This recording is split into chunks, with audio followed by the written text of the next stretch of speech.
My name is Priscilla Zeno, and I'm certified in energy medicine, and I'm also a peer support specialist in Suffolk, Virginia.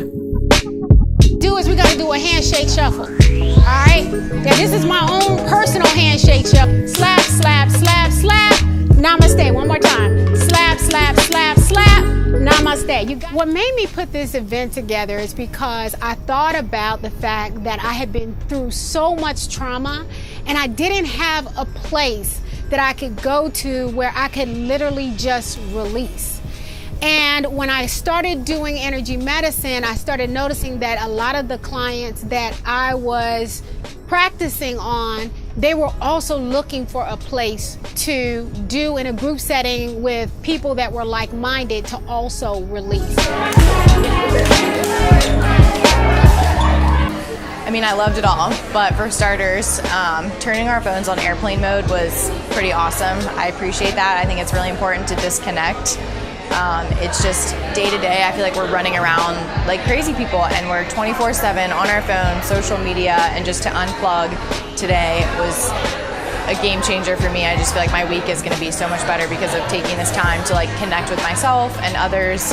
I work with others to de-stress and self-heal using energy medicine and self-empowerment tools. At my retreats, I teach people tools that are easy, fun, and effective in terms of their own wellness, relaxation, and we totally disconnect just to have pure social fun. Two things, really. One is the laughter. I think that is so key. I tend to be very analytical, so I tend to stay in my head a lot, and I am a practitioner of mindfulness and have training in that as well. But it's just a great reminder that I need to lighten the moment and dance and be silly and laugh. And then also the kind thoughts that we sent to our partner when we did our mindful walking. There's so much power in just sending peace and goodness and kindness to another human being, and then in turn remembering to deliver that same message to ourselves. And I guess I'll add a third thing.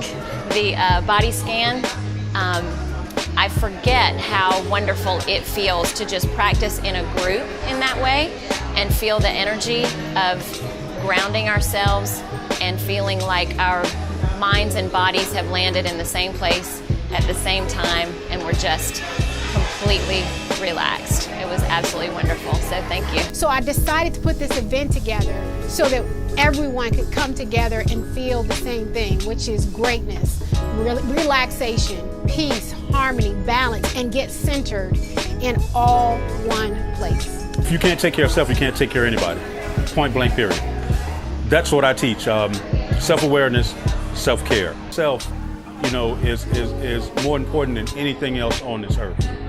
Because without self, like I said, you cannot do anything for anybody else. When you empower people with the information, it's the old saying that says, those that know better do better. That ain't always true. But when you get to a point where you know better and you can put it into practical application, that's when you become self-aware and able to take care of yourself. If you don't manage the body and the mind, the spirit has to follow. And when the spirit follows, the body starts breaking down. Things that Priscilla mentioned was, she asked the question, what do you do for self-care? So first I had to have that defined for me, so I knew that probably was a problem because I couldn't think of what I did for self-care. So since I only had a list of one item, that really is my takeaway, is to, maybe it's not 3 hours a day, but even 15 minutes or 5 minutes, which would be more than I'm spending now.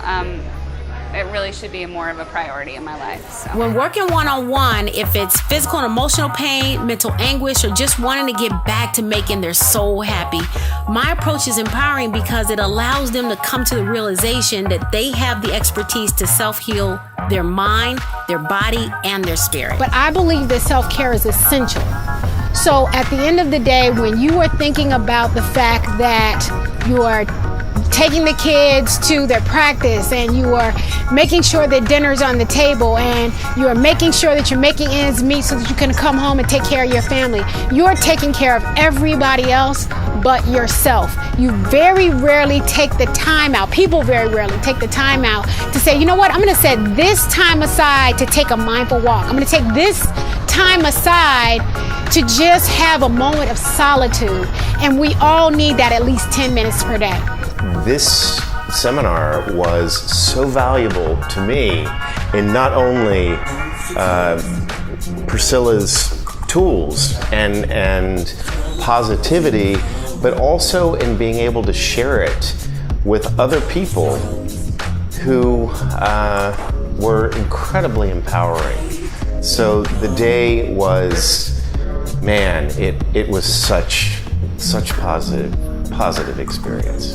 Getting through the day-to-day routine, getting through life's overwhelming situations, and remembering to give self-care to deteriorating health is what I've seen and what I've lived. On top of that, with all of the technology around, it becomes challenging to disconnect. Allowing my clients to really feel like I'm not behind them pushing them. I'm not in front of them pulling them, but I'm beside them arm in arm as they use their own intuition to reconnect to who they truly are and where they want to be mentally, spiritually, and physically. That's what sets me apart from everyone else. Things that I learned from the event today, different breathing techniques was very interesting to me. I also thoroughly enjoyed the mindful walking activity. It actually was quite overwhelming to just see what kinds of things were illuminated during my walk and being intentional about a mindful or intention for myself and the partner I was assigned with. That was like the best part of the whole event. In my sessions and retreats, I share some of the things that happen in my life that I wish no one would ever have to experience. Some of the tools like mindfulness inspired me to think differently, and it brought new knowledge to live differently in order to self-heal. See, I'm not just the CEO and founder of MINK Wellness, I'm also the client who self-healed. So remember, mindfulness inspires new knowledge, MINK. Don't forget to visit our website at www.minkwellness.com. And if you're looking to book our services, you can reach us via email at info@minkwellness.com or call us at 757-933-0635. We can also be reached on social media, Facebook /Mink Coach Priscilla, or on Instagram at Scylla's Mink Wellness, as well as Twitter at Scylla's Mink Wellness. And remember, mindfulness inspires new knowledge, Mink.